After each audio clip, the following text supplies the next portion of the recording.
Next customer, please come this way. The cash registers were getting crowded, so I quickly opened the one next to me and guided customers. After a while, the congestion was resolved, and I returned to stocking shelves. Mary, you're amazing for being able to ring up customers so quickly. The person who spoke to me was another part-time employee. In this supermarket, there are high school students and many people of the same age group as me, so I enjoy working here. My name is Mary. I'm a 45-year-old part-time housewife. I've been working at this part-time supermarket for about 10 years.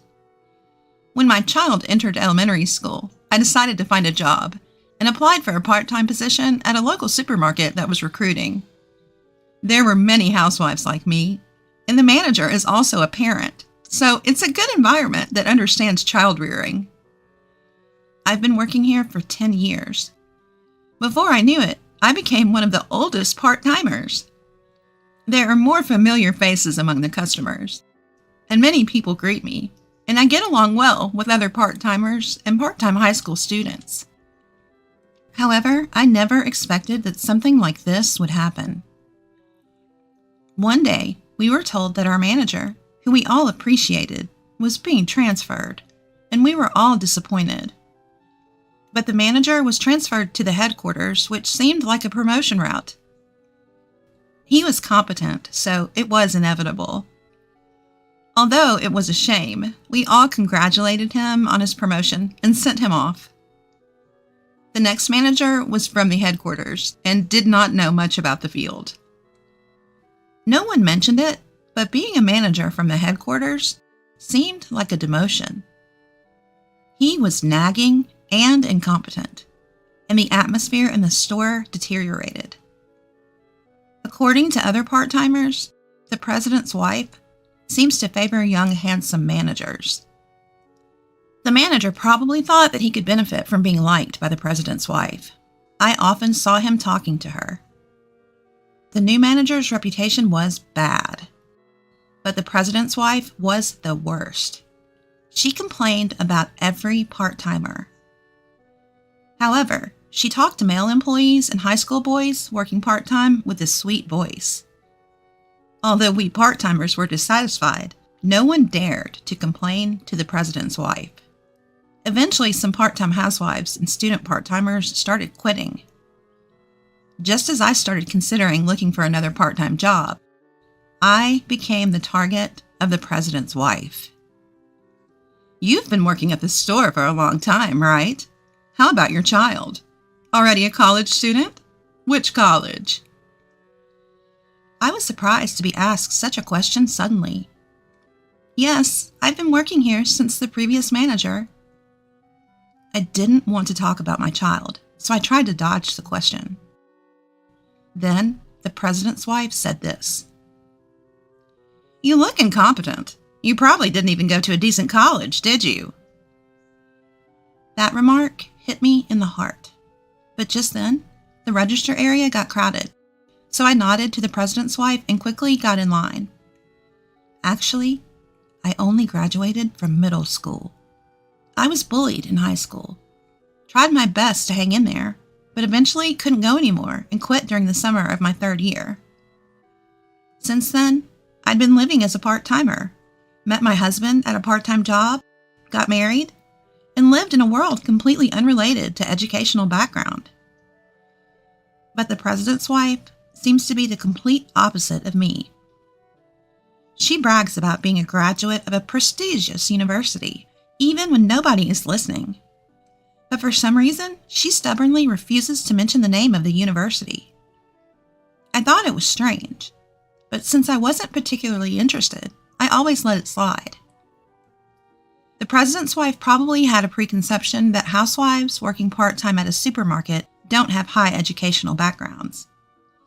In fact, I once heard her talking about it with the store manager. Does she want to look down on us? Other part-timers also said they were asked about their education by the president's wife. The next day, as I was working, as usual, the president's wife came to the store again for some reason. Excuse me. I looked up when the president's wife addressed me. She looked down on me and laughed, as if something was funny. Somehow, controlling my irritated emotions, the president's wife opened her mouth. "You're a middle school graduate, aren't you? I didn't think you went to college, but I never thought you were just a middle school graduate. It's amazing that you can work with that kind of educational background." I wondered where she heard that from, and remembered that yesterday the store manager was checking part-timers' resumes in the office. I thought the manager should know about the employees, but I guess that information went to the president's wife. Knowing that I was a middle school graduate, the president's wife told other employees about it for some reason. Frankly, it was annoying. I had no intention of faking my education, but I couldn't understand the nerve of someone who would go around saying that I was a middle school graduate. My part-time colleagues didn't seem to care and acted as usual, but since then, the president's wife would always bring up that I was a middle school graduate. "Maybe you wouldn't understand since you're a middle school graduate. Since you're a middle school graduate, at least do some cleaning." That was the president's wife's catchphrase. I don't have to work here to be told things like that. That's what I started to think. A few days later, the president's wife appeared at the store again. Just seeing her made me irritated. As I sighed and tried to walk past her, she was smirking at the cardboard box storage area.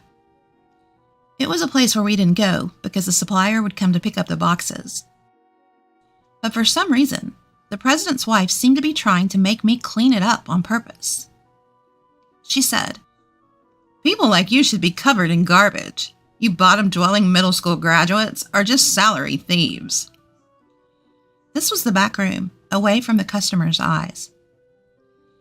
I had always been able to bear it because I was usually approached in the sales area, but that day, I couldn't hold back my pent-up anger. "Excuse me, but I think I'm working for the salary I'm getting. I'm working properly, and education doesn't matter, right?" The president's wife looked a little surprised, perhaps not expecting to be talked back to. "Why don't you be a little helpful to the store if you're here? We never know what you're doing here. Are you just here to look down on us? You must have a lot of free time." I continued without caring about the other employees passing by and entering my field of vision. The president's wife glared at me. "Huh, unlike a lowlife like you, I'm busy. I'm taking time out of my busy schedule to come to this store." "Is that so? Then what are you doing at the store? You're just chatting with the manager, flirting with the male employees and male high school part-timers, and looking down on us, aren't you?" As I calmly stated this, the president's wife's face turned bright red with anger. "Just by being here, I make the store more lively, don't I? You should be more grateful." I couldn't help but laugh at her words.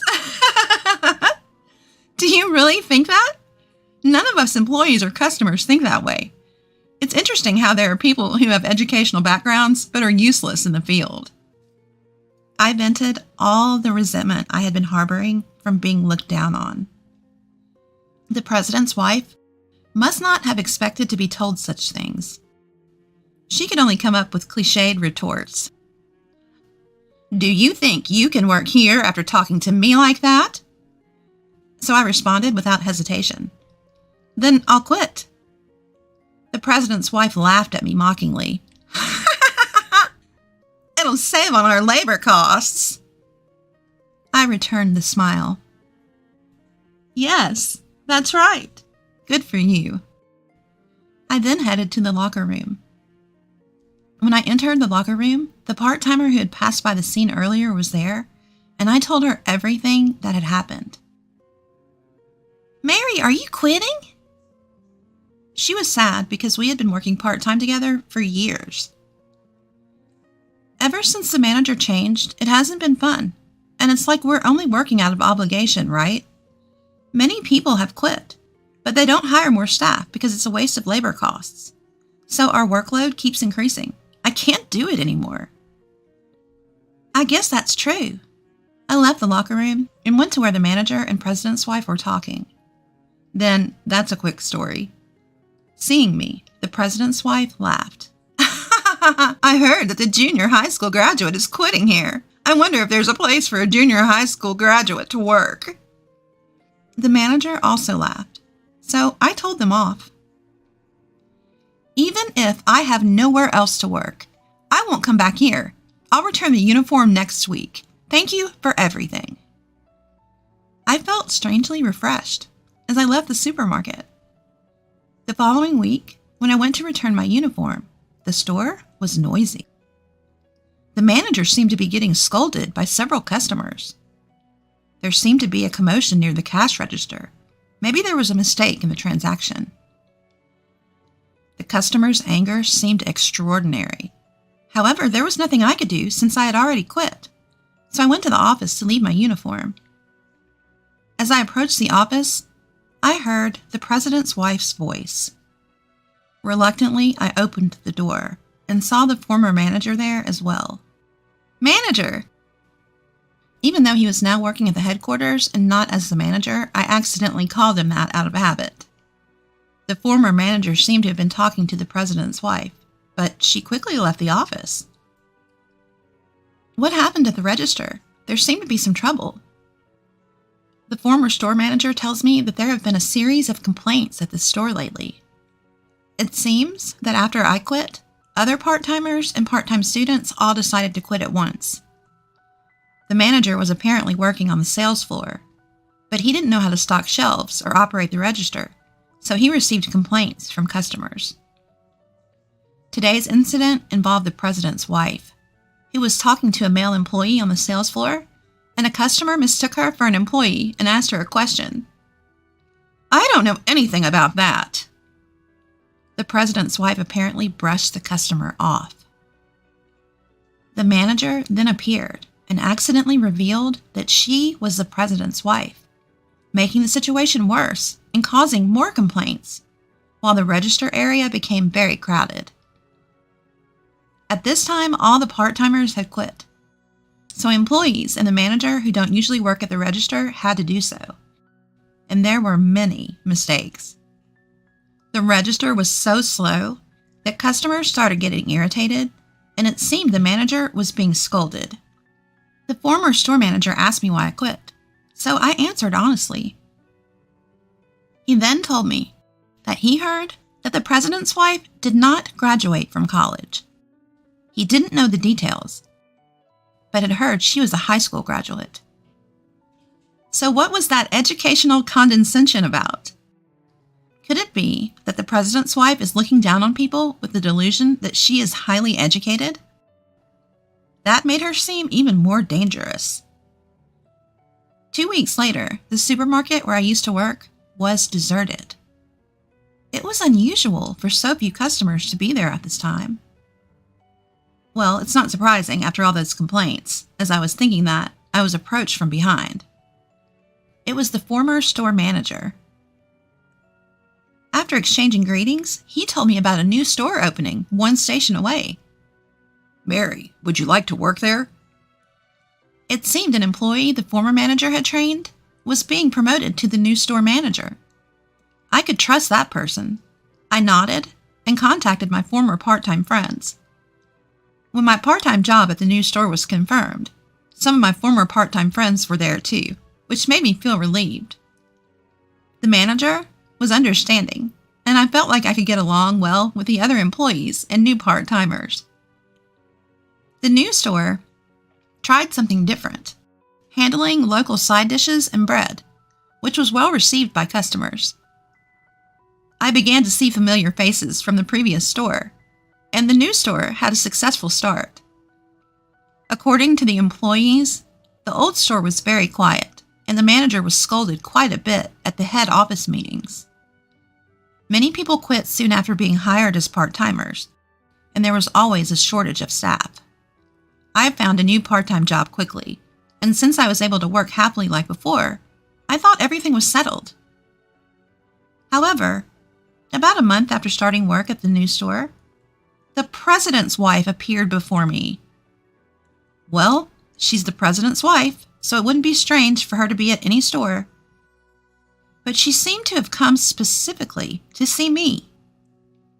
"I heard a junior high school dropout is working at our store again, so I came to check." I could only sigh. What's wrong? I'm not doing anything bad. Do you realize that because of you, the other store is in big trouble now?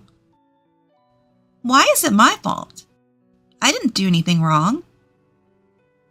Rather, isn't the president's wife the one committing power harassment? You made all the other employees quit, didn't you? The president's wife suddenly got angry. It's completely unreasonable. The part-timer and the manager who used to work at the previous store noticed me and tried to help. But I stopped them.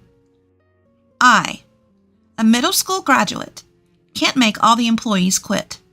Why not ask them why they quit? Well, you can figure it out without asking. The part-timers nodded in agreement with my words. Shall I tell you if you don't understand? You look down on us because of our educational background. And the manager doesn't understand anything, only talks. No one wants to work part-time while experiencing power harassment. When I said that, the president's wife raised her voice again. Power harassment? Are you trying to frame me without any evidence? The moment the president's wife tried to grab me, the manager intervened. Can you please stop doing that to our part-timers? The manager's position would be compromised by saying such a thing to the president's wife. I was about to say I'm fine, but the manager said firmly, I am the manager of this store, and it's my job to protect the employees. I'll fulfill my role, whether you're the president's wife or not. Then applause came from the other part-timers. The president's wife finally lowered her hand that was trying to grab me. I took a deep breath, took out my smartphone, and said, I have evidence of power harassment. The president's wife glared at me. I played a video. It showed the president's wife yelling at another part-timer at the previous store for no reason. And it wasn't just one or two instances. The president's wife's face changed color. Then, the other part-timers came forward. Among them was a video of me being insulted for being a middle school graduate. At that time, we had conspired to collect evidence if anyone was experiencing power harassment from the president's wife. We didn't go so far as to file a lawsuit, but the videos were shared among part-time friends, so we had several at hand. Manager, we're going to sue her. When I said that, the other part-timers and the manager nodded. Naturally, the president's wife was furious with the manager. What's wrong with you? Do you think it's okay to say that to me? You're fired. Fired. Hearing that, I looked at the president's wife and laughed.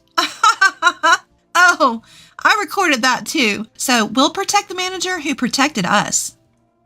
Hearing this, the president's wife changed her expression again and turned on her heels. It seemed she intended to escape. I called out to her back. There are more important things than education, right? Sometimes your humanity is more important when you enter society. Are you focusing on someone's education because you have a complex about it? The president's wife turned around and said, How did you know that? It seemed she had inadvertently admitted it. I laughed. The other employees laughed. And the president's wife, realizing her self-destruction, left at a speed I'd never seen before. After that, we decided to really sue the president's wife. We had videos taken by the part-timers, and the manager, who had been favored by the president's wife, admitted that he had been covering up her power harassment for his own safety, so we had solid evidence. The president's wife couldn't escape, and we were able to receive compensation. Then word spread to other stores, and many similar complaints were raised. The president's wife was sued for compensation, and the president, who found out about her behavior for the first time, was furious and told her to pay it back by working. It is a locally owned supermarket, so the president and his wife's house is also local. When I witnessed the president's wife working angrily at a nearby drugstore, I couldn't help but laugh. Since then, we have been working hard today under a trustworthy manager.